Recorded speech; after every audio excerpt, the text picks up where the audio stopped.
오늘은 예레미야 29장 1절에서 10절 말씀 중심으로 바벨론에서의 성도의 삶이라고 하는 이런 제목으로 말씀을 상고하고 은혜를 받고자 합니다. 29장은 내용적으로 먼저 세 부분으로 나누어집니다. 1절부터 9절까지 포로 생활을 즐기라, enjoy the exilic life. 포로 생활을 즐기라. 포로가 이런 고생길 아닙니까? 그렇죠? 타문화권에 가죠. 뭐 좋은 일로 가는 게 아니고 잡혀가는 것 아닙니까? 노예로 가는 것입니다. 그럼에도 불구하고 본문 내용은 뭐냐면 enjoy the exilic life. 포로 생활을 즐기라 라는 것입니다. 바빌론 포로 생활을 즐기라. 두 번째 단락 10절부터 23절에 보면 회복을 기대하라. expect the exodus life. 회복. 새로운 엑소더스를 기대하는 거죠. 회복을 기대하라. 마지막 세 번째 단락은 24절부터 32절까지인데 바벨론에서 활동하는 거짓 선지자가 보낸 편지에 대한 하나님의 말씀이 그렇게 이어지고 있습니다. 이런 내용으로 구성된 예레미야 29장은 예레미야가 편지를 바벨론에 잡혀가 있는 지도자들과 백성들에게 편지를 보낸 내용의 한 부분이 오늘 내용에 있습니다. 오늘 우리가 읽은 29장 1절부터 10절까지 이 단락은 예레미야의 말씀 사역의 또 다른 한 형태를 봅니다. 지금까지는 뭡니까? 예루살렘에서 하나님께서 주시는 신탁의 말씀, 예언의 말씀을 성전에서나 또 왕궁에서나 또 선포하고 또 바룩을 통해서 기록하는 형태를 통해서 또 말씀을 전가하는 이런 사역을 했죠. 그런데 오늘은 좀 다른 형태입니다. 무슨 형태라고 그랬죠? 편지. 서신서도 아닌데 선지서인데 예레미야의 편지가 등장합니다. 예레미야가 하나님의 말씀을 바벨론에 있는 포로 공동체에게 인편으로 보낸 서신의 내용입니다. 여러분, 유다가 바벨론에게 멸망하기까지 몇 번에 걸쳐서 포로로 잡혀가게 됩니까? 세 번 걸쳐서 포로로 잡혀가게 됩니다. 맨 첫 번째 언제냐면 주전 605년에 1차 포로로 잡혀갑니다. 그때 누가 포함되어 있습니까? 유명한 사람이 있죠?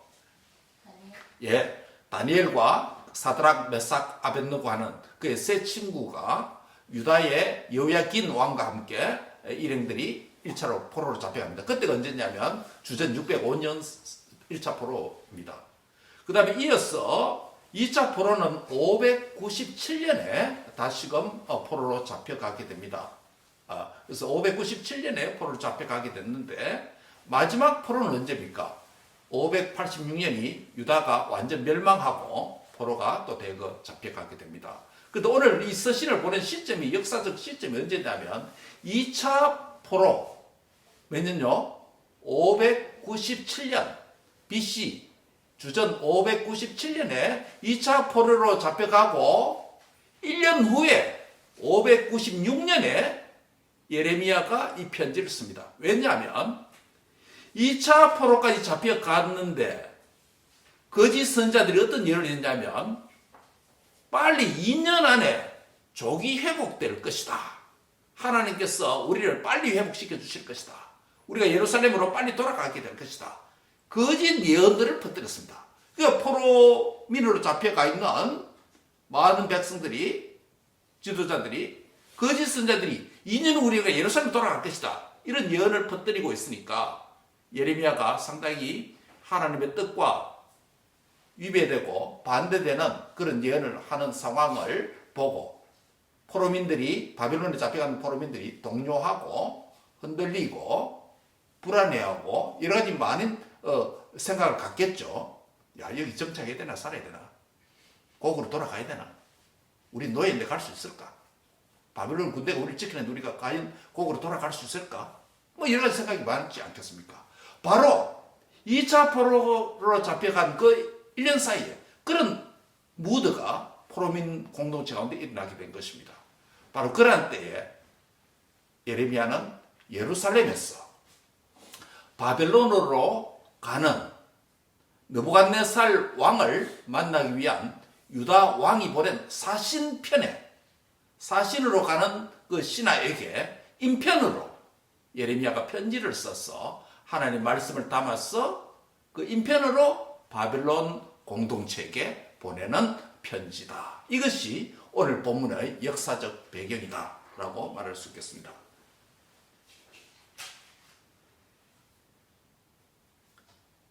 그래서 선지자 예레미야는 한 통의 편지 글을 유다 예루살렘에서 바벨론으로 잡혀간 포로민들에게, 요즘 말로 하면 국제우편으로 사반의 아들 엘라사와 힐기야의 아들 거마랴를 통해서, 3절에 보면 그 이름도 등장하죠. 바벨론에 끌려간 포로 공동체의 장로들, 제사장들, 선지자들, 모든 백성들에게 보냈다라고 1절에 그렇게 말씀을 하고 있습니다. 이때의 역사적 상황과 정치적 상황은 유다왕 여호야긴과 왕후, 궁중 내시들, 고관들, 기능공들, 토공들 많이 597년에 포로로 잡혀간 뒤였습니다. 유다의 마지막 왕 시드기야가 유다 땅을 통치하는 그런 때였다라고 말씀을 하고 있습니다. 자, 그렇다면 오늘 이 편지가 우리에게 주는 메시지가 무엇일까요?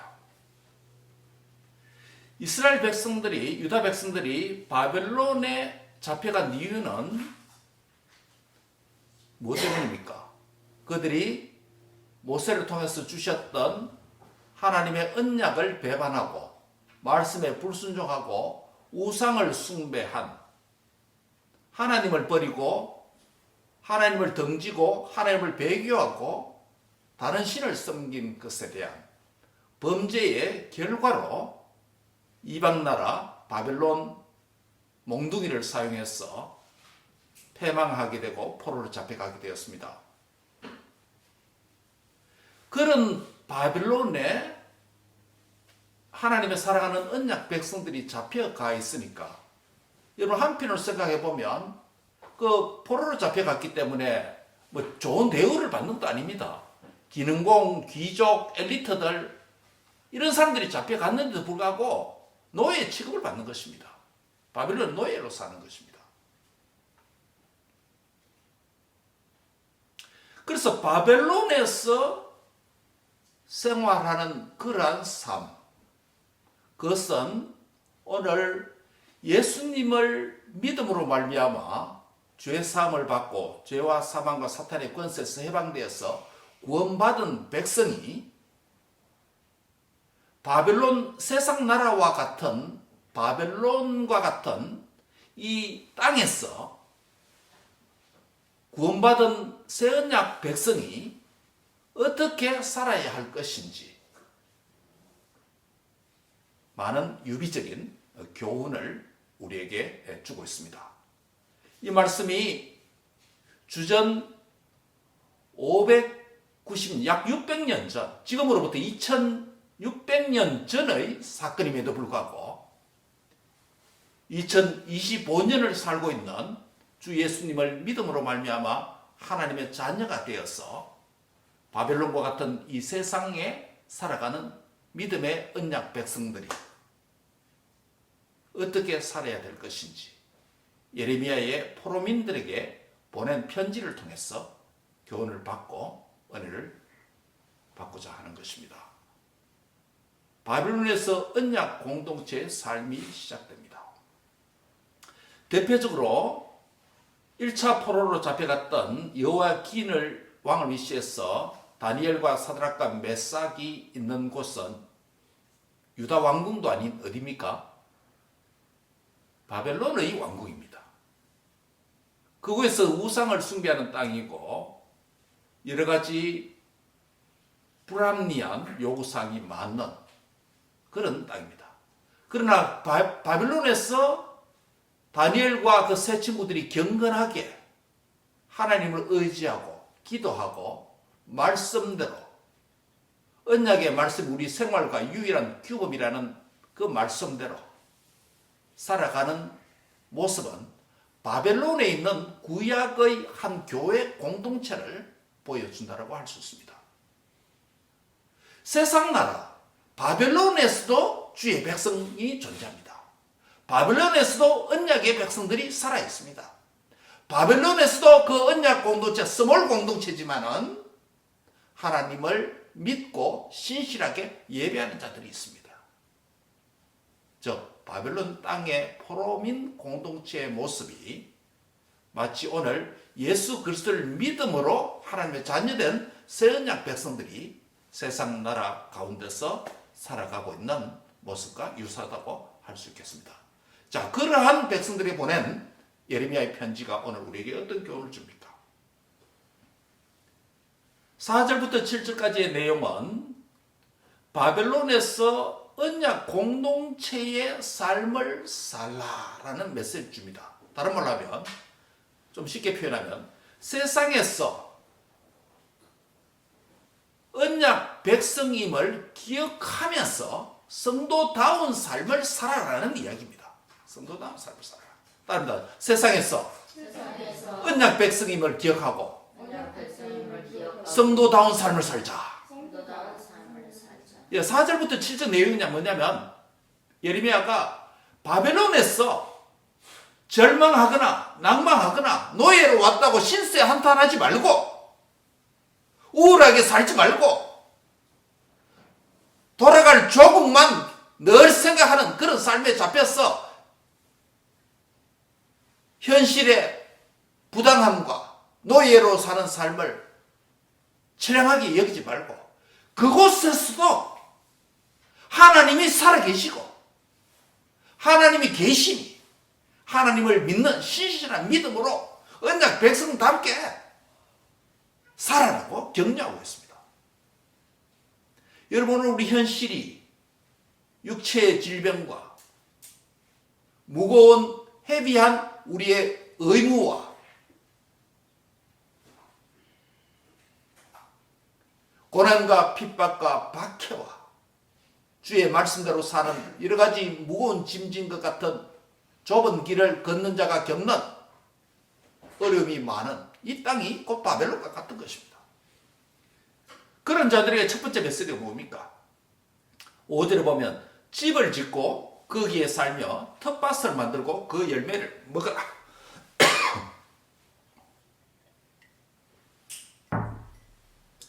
뭐 특별한 게 아닙니다. 집을 지어라. 거기에 살아라. 또 텃밭을 만들어라. 그리고 텃밭에서 나는 식물의 열매를 먹어라. 라는 이야기를 합니다. 여기에 명령하는 동사 가운데 대표적인 눈에 띄는 단어가 있습니다. 하나는 건설을 하다, to build 라고 하는 건설하는 단어가 있습니다. 또 하나는 심다라고 하는, to plant라고 하는 심다라는 단어가 있습니다. 하나는 집을 지어라는 것이고 하나는 텃밭을 만들어라는 말인데 이것은 식물을 심으라는 의미입니다. 여러분, 예레미야서에서 예레미야를 전체 52장까지 예레미야 책 전체를 이끌어가는 6개 동사가 있습니다. 이 군데군데 나옵니다. 예레미야 소명 사건에서부터 납니다. 예레미야 1장 10절이죠. 파괴하며 파멸하며 넘어뜨리며, 그렇죠? 이 다 심판의 동사입니다. 그리고 건설하고 심는 것은 회복의 동사입니다. 이것이 예레미야 자신에게도 일어났고, 그렇죠? 소명 사건도 했어. 약함이 고치고 회복되고. 그리고 유다 공동체도 일어납니다. 언약 백성들에게도 일어납니다. 즉 파괴와 건설, 심판과 회복, 이 메시지가 예레미야 전체를 움직이는 동사입니다. 바로 여기도 사용됩니다. 어떻게 사용됩니까? 집을 지어라, 나무를 심어라, 이런 이야기입니다. 5절에 보면 회복을 의미하는 이 두 동사가 하나님의 언약 백성들의 회복을 준비하는 삶을 바벨론에서부터 살아라. 너희가 예루살렘에 돌아가면 집을 짓고 밭에 식물을 심어라, 나무를 심어라 말하지 않고 어디서부터요? 바벨론에서 지금 포로민으로 있는 바벨론에서 집을 지으라는 것입니다. 바벨론에서 말아. 식물을 심으라는 것입니다. 텃밭을 놔두고 심으라는 것이에요.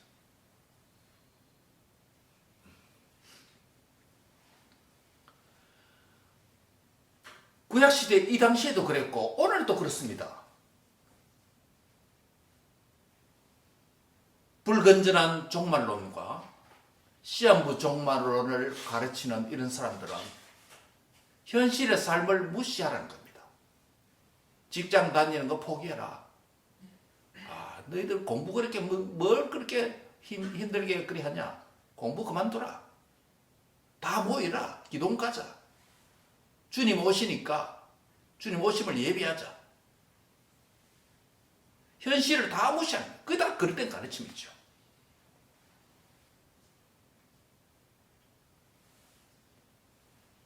따릅니다. 바벨론에서도 집을 지어야 합니다.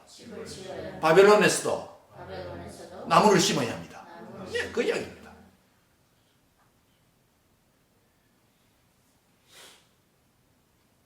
저도 지난주에 사과나무 한 그루를 심었습니다. 스피노자가 말했죠. 내일의 지구의 종말이 온다 할지라도 오늘 한 그루의 사과나무를 심어라 라는 이야기 했지 않습니까? 에나임에 사는 베트남 자기가 자기 정원에 맹고나무를 심어야 되는데 부사 후지나무 사과나무를 심었는데 뭐 재미를 못 본 것 같아요. 누가 필요하면 뽑아가라고 해서 제가 당장 그거 보고 뽑아와서 심어놨습니다. 아주 잘 자라고 있습니다.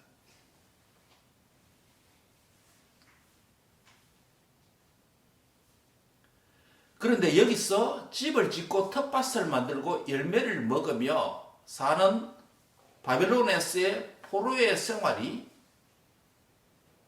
짧아질 것이다, 길어질 것이다. 어느 쪽입니까? 예, 길어질 것이라는 의미입니다. 거짓 선자들은 2년 안에 회복되고 2년 안에 돌아갈 것이니 뭐 여기서 집을 필요 있나 이쪽으로 갈 텐데 2년 후에 갈 텐데 뭐 나무 심어놓고 열매도 못 따먹고 그런 헛된 수고를 해야 돼. 전혀 맞지 않겠죠. 그런데 집을 지어라. 텃밭을 만들어라. 식물을 심어라. 열매를 먹어라.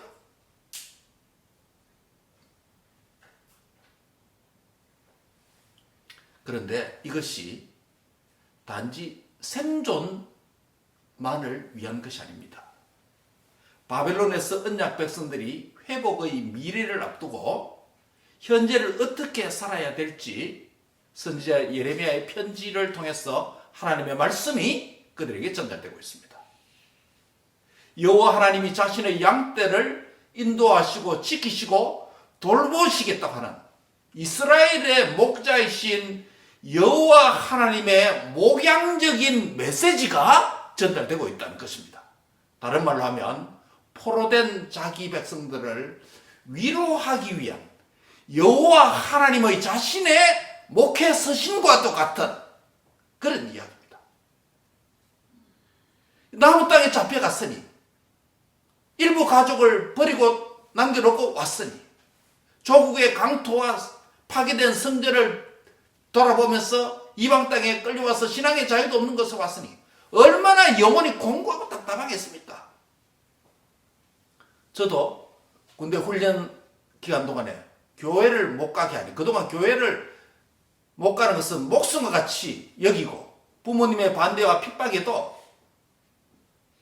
주일을 성수하기 위해서 믿음을 지키기 위해서 분투하며 살다가 군대 가서 교회를 못 가니 얼마나 이 한 주 교회 못 갔는데 그 영혼이 답답해서 견딜 수가 없었습니다.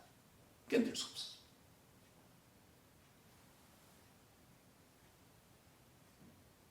이 포로민들도 성전에서 하나님을 예배하고 물론 나중에 타락했지만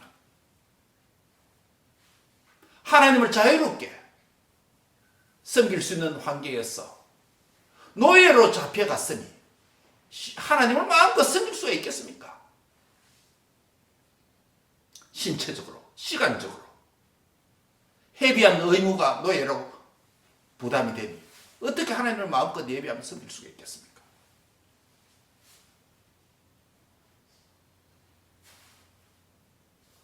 그러한 자들에게 여호와 하나님은 예레미야의 편지를 통해서 당신의 양떼에게 목양을 위한 목회 서신과 같은 목양적 메시지를 이 편지를 통해서 너희는 거기에서 우왕좌왕할 것이 아니라 집을 지어라, 텃밭을 만들어라, 식물을 심고 열매를 먹어라. 이 말은 조급해하지 말고 뭐하라? 느긋하게 그 땅에서 정착해라. 이 이면에 무슨 메시지겠습니까? 여기에도 누가 있다? 하나님이 계신다. 여기에서도 나의 양떼인 너희를 돌보는 여호와 하나님이 예루살렘에만 국하게 내서 성전 안에만 가두었는 하나님이 아니라 바벨론에서도 대적의 땅에서도 너희가 자유민이 아니라 노예민으로 왔을지라도 너희는 여전히 나의 백성이다. 나의 자녀이다. 그러므로 여기서 위험한 생각이나 조급한 생각이나 답답한 생각을 갖지 말고 집을 짓고 텃밭을 만들고 곡식을 심고 자라는 것을 보면서 시간이 걸리면 열매가 나면 열매를 먹고 평안히 느긋하게 살아라. 내가 너희를 돌본다 라는 메시지가 있는 것입니다.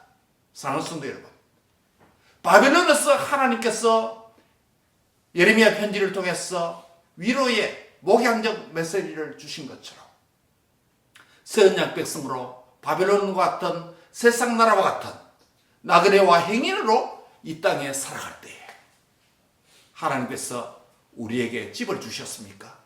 하나님께서 우리에게 자업을 주셨습니까? 하나님께서 우리에게 할 일을 주셨습니까?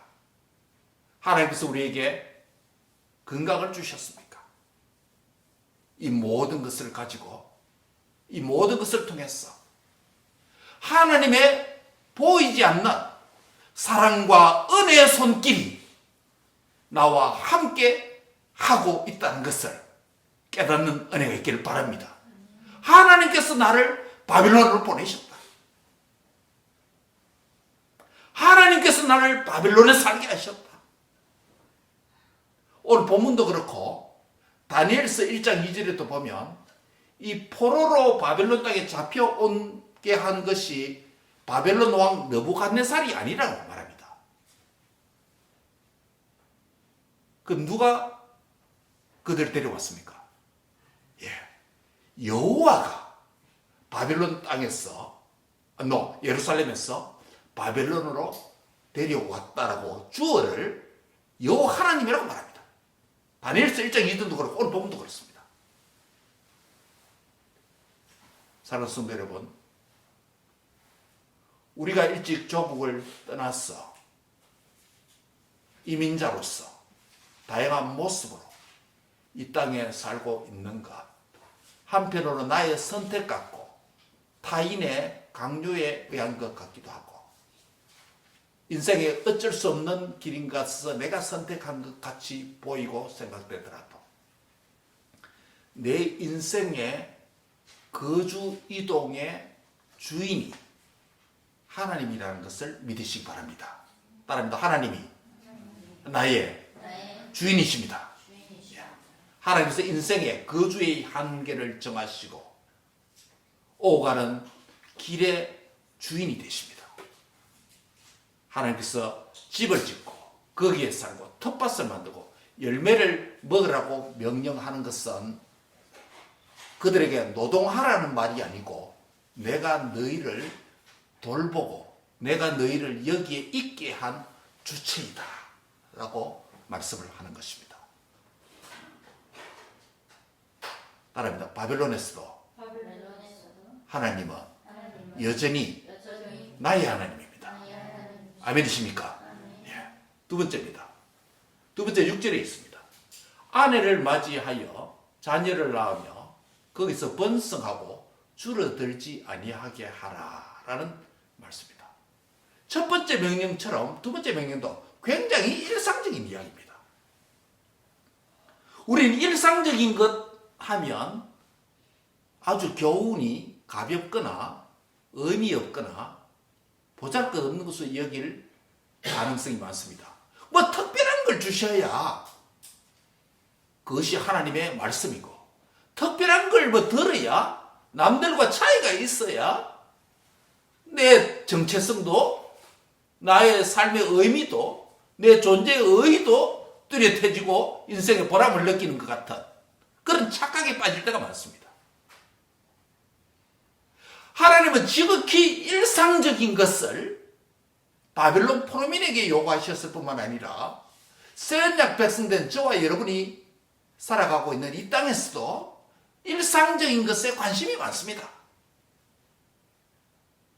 결혼을 통한 아내를 맞이해라는 것은 단순한 명령이 아니고 결혼을 통한 언약의 가정을 이루라는 이야기예요.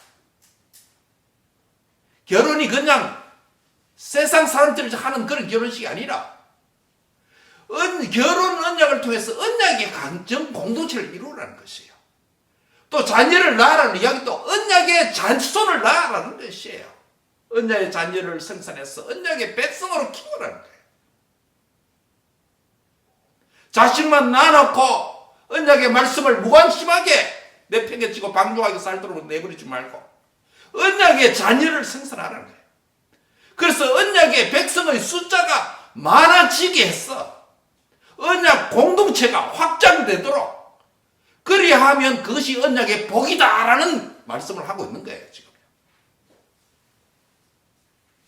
결혼과 자녀 출산과 아들이 아내를 맞이하고 딸이 남편을 맞이해서 몇 세대가 바벨론에서 말 것이다. 계속 살고 머물러야 될 것이다 라는 것이 또한 암시되어 있습니다. 조국 유다에서 그들이 범죄했을 때 경고 중에 하나가 무엇이었냐면 신랑의 소리와 신부의 소리가 끊어질 것이다 라는 말씀이 예레미야 7장 34절, 16장 9절, 25장 10절 등지에서 저주의 한 모습이 뭐냐면 신랑의 소리와 신부의 소리가 끊어진다는 겁니다. 여러분 왜 그럴까요? 결혼은 뭡니까? 어느 문화권, 어느 종교권, 어느 대륙에 있는 사람들에게도 소수민족에게까지 결혼은 그 자체가 축제입니다. 신랑에게 기쁨, 신부에게 기쁨입니다. 그런데 신랑의 소리와 신부의 소리가 끊어진다는 것은 예레미야서에서 언약의 저주의 큰 하나의 단면입니다. 그 말은 무엇입니까? 혼인 언약이 없어짐으로 언약의 자녀가 없어진다는 거예요. 신랑 될 자도 없고 신부 될 자도 없고 결혼이 없어지고 가정이 파괴되어지고 언약의 백성들이 줄어듭니다. 구약에서 언약의 백성들이 많아지는 것은 뭐예요? 언약의 복이에요. 에덴 동산에서부터 그렇습니다. 번성하라, 창대하라, 언약의 복입니다. 그런데 범죄에서 줄어들고 전쟁을 해서 쫓겨나게 되고 줄어들면 다 언약의 저주입니다.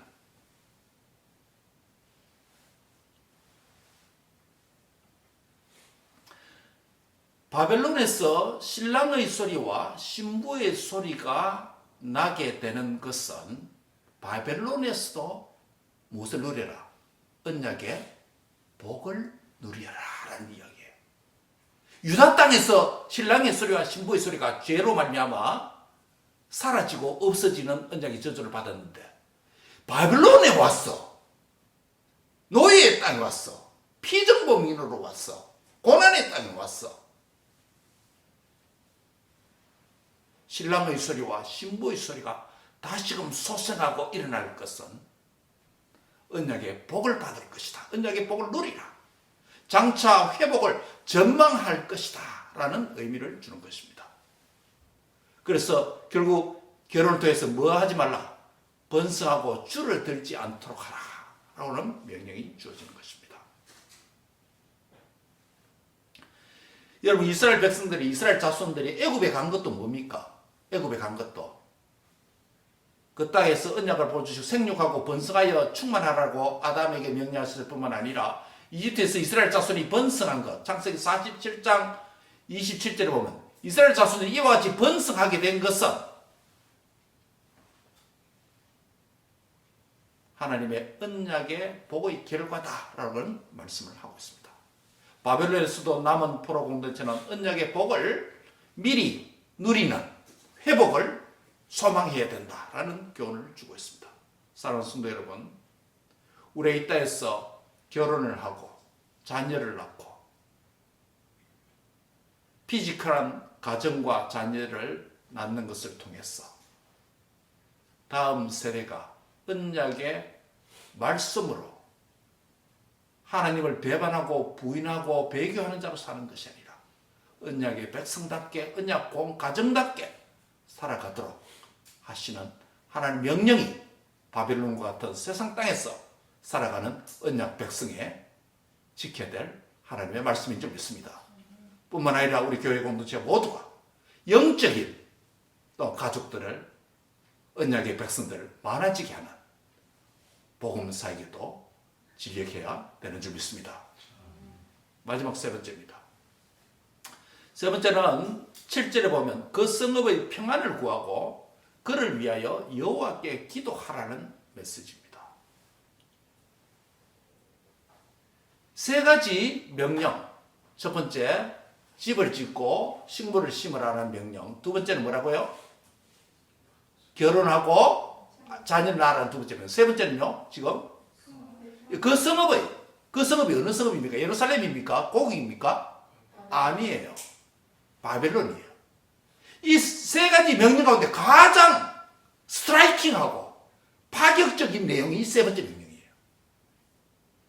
우리가 생각을 안 그렇겠습니까? 우리를 고생시키고 우리를 포로로 잡아와서 우리에게 노예 직무를 지게 하고 조국을 등지게 만들고 자녀들과 노부모를 헤어지게 만드는 이 원수 덩어리 될 수 있으면 하나님께서 저들을 심판해야겠다고 이런 기도를 하는 것이 정상 아닐까요? 근데 이거 굉장히 파격적이에요. 당시로서. 조국 유다를 멸망시키고 성전과 성읍을 예루살렘 성읍을 파괴하고 자신들을 포로로 잡아온 바벨론과 느부갓네살을 위해서 기도하라고 하는 친바벨론적인 매국적인 행위를 하라고 하는 것은 포로민으로 살아가는 포로 공동체에게 매우 난해하고 난감한 일이었을 것입니다. 그래서 그들이 현재 포로로 잡혀와서 살고 있는 바벨론의 그 성읍에 대한 바벨론에 대한 새로운 이해가 필요하다라는 의미를 주고 있습니다. 무슨 말입니까? 새로운 관점과 새로운 이해가 포로민들에게 필요하다는 것입니다. 4절 같이 한번 읽습니다. 본문 4절입니다. 시작.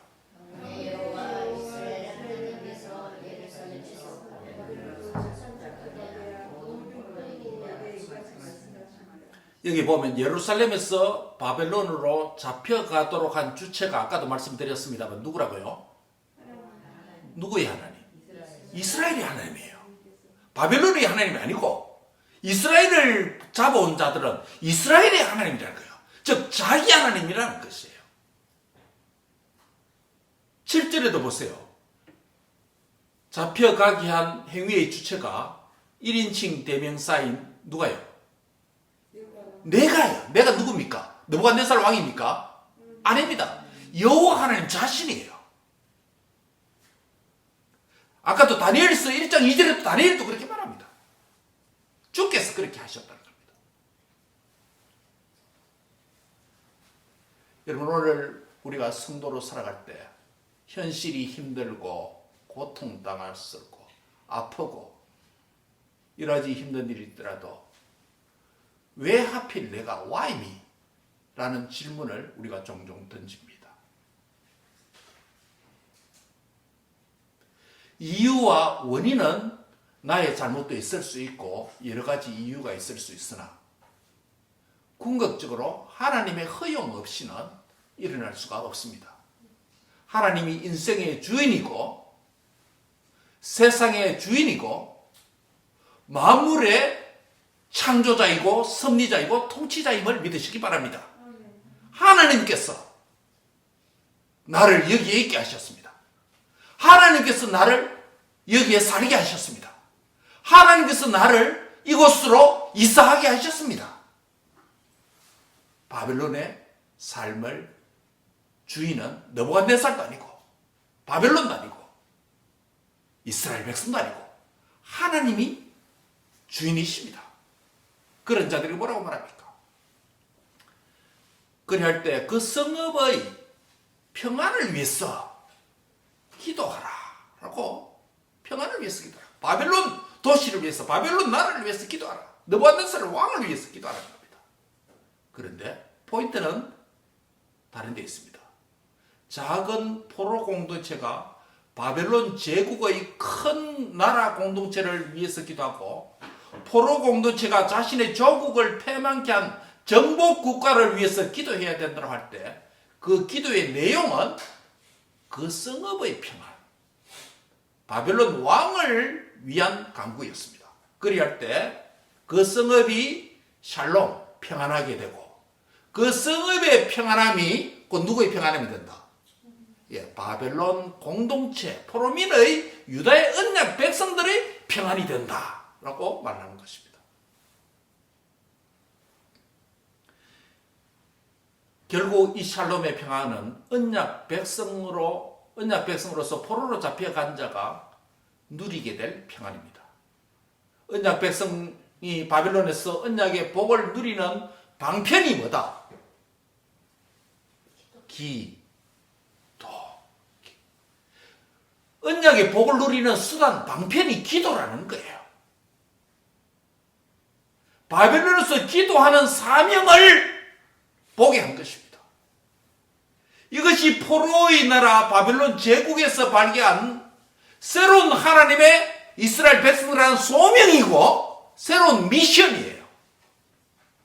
이렇게 함으로써 초라한 작은 포로 공동체는 제국의 주류로부터, 메인스트림으로부터 소외당하거나 위축되는 것을 방지하게 하고, 더 나아가서 그 땅을 다스리고 통치하는 참된 왕은 느부갓네살이 아니라, 바벨론 제국이 아니라 누구다? 하늘에 계신 하나님이 바벨론 땅과 포로민을 다스리는 분이 하나님이시구나. 조금도 바벨론에 잡혀갔다고 해서 기죽거나 절망하거나 우울하지 말게 살아라는 것이에요.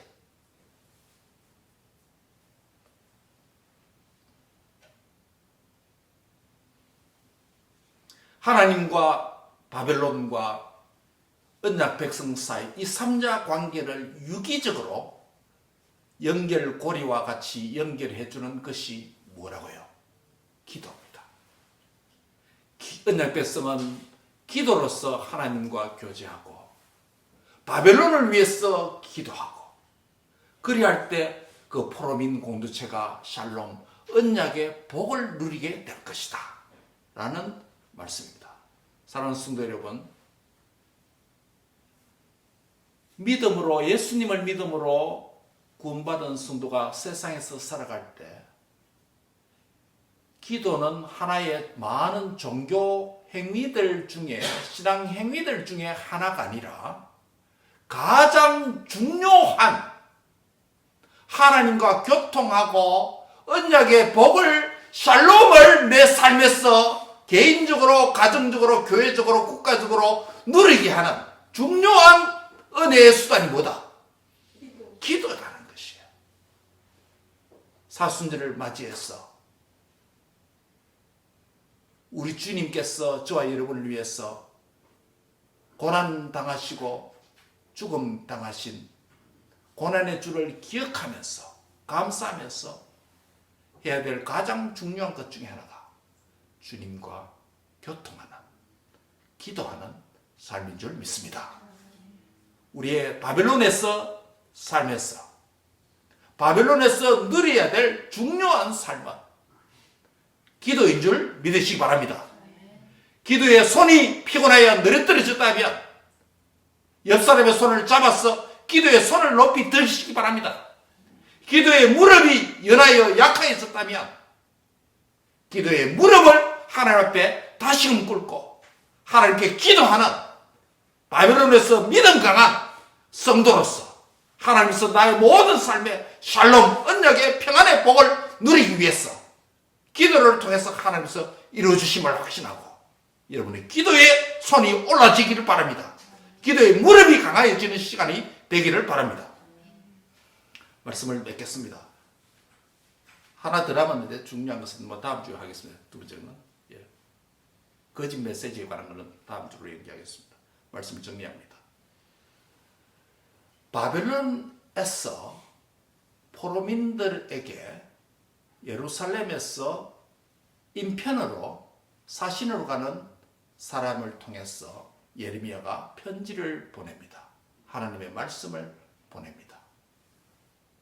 이 편지가 포로민들에게 도착되어서 읽혀지고 회람될 때 바벨론에서도 느부갓네살 왕이 우리의 주인이 아니라 우리가 우리의 삶을 결정한 주체가 아니라 하나님께서 나를 바벨론에 오게 하셨구나. 따라합니다. 내가 나 된 것은 하나님입니다. 하나님의 주권을 믿고 그분께서 말씀하시는 것을 따라서 지극히 일상적인 삶, 이것이 우연으로 습관적으로 다가오는 것이 아니라 일상성이, 내 삶의 일상성이 존재하는 그 자체가 하나님의 복과 은혜인 줄 믿습니다. 일상적인 것을 못하면 어떻게 됩니까? 문제가 생겼다는 것입니다. 여러분, 일상적으로 우리가 하는 것, 밥 먹고 잠자고 일상적인 생활이 불가능해졌다. 문제가 생겼다는 것입니다. 반대로 일상적인 것 자체가, 삶의 일상성이 유지되는 것 자체가 하나님의 특별한 은혜로 유지되는 때 일상이 가능한 것이에요. 그러므로 바벨론에서도 이 삶의 일상성을, 하나님의 은혜를 누리라는 메시지예요.